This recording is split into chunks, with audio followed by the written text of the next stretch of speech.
Now, number 2, this might be a little controversial. I have Justin Fields, quarterback out of Ohio State. He is now on the Chicago Bears, who traded up with the New York Giants to draft him number 11 overall. He, along with Lawrence, is a very solid prospect as well. He's pretty good at all parts of the game as quarterback. There are some questions about some traits he might have, negative traits, but we'll get to that a little bit later. But again, very solid quarterback. I had him as my quarterback too. A lot of people had Zach Wilson out of BYU as their quarterback too. But I think it's more because the Jets fell in love with Wilson rather than Justin Fields' actual ability. But we'll go back to NFL now, and we'll talk about the teams. So we'll start with the Bears O-line, which ranked 20th at the end of last season according to PFF.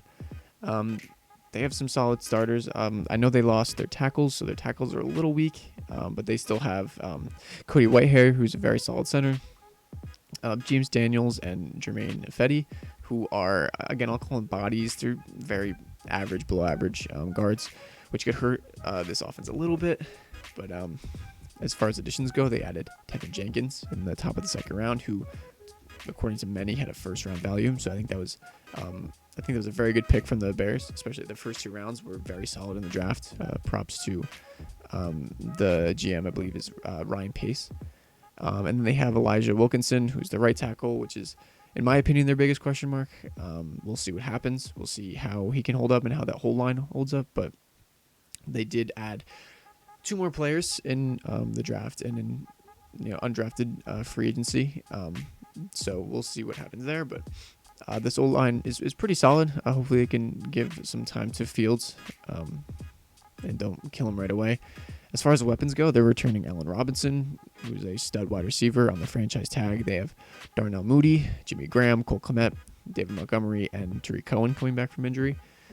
Again, very solid weapons. I know Jimmy Graham's a little old at this point, but if Cole Kmet can take the step up and develop as the tight end that they drafted him to be, I think that's a very solid offense. I also didn't mention they still have Anthony Miller, and they now to the additions they added Jameer Byrd, who I didn't feel like adding because I don't think they're that much of game changers. I do personally like Anthony Miller, but we'll see what happens with the quarterback position.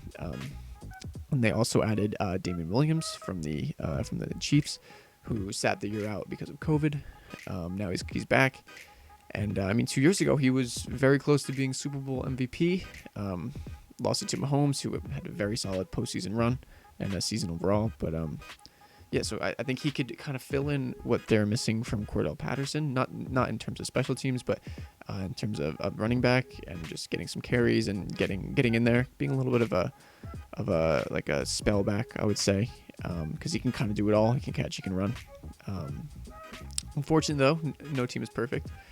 And my biggest question mark for this team, or more specifically for Justin Fields, is going to be playing time, because the Bears did come out and already say that they have Andy Dalton as their quarterback 1.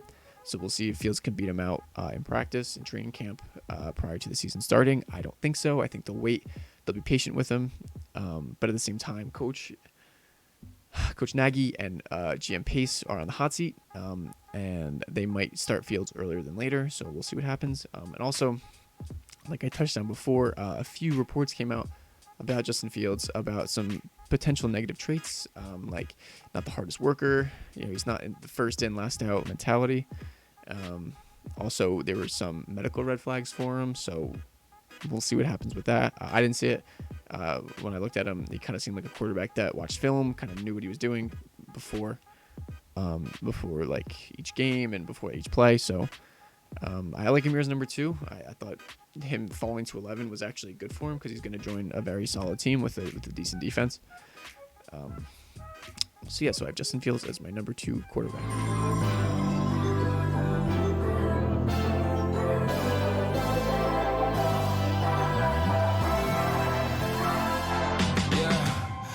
Never ever find the right words, and there's no way this is real life.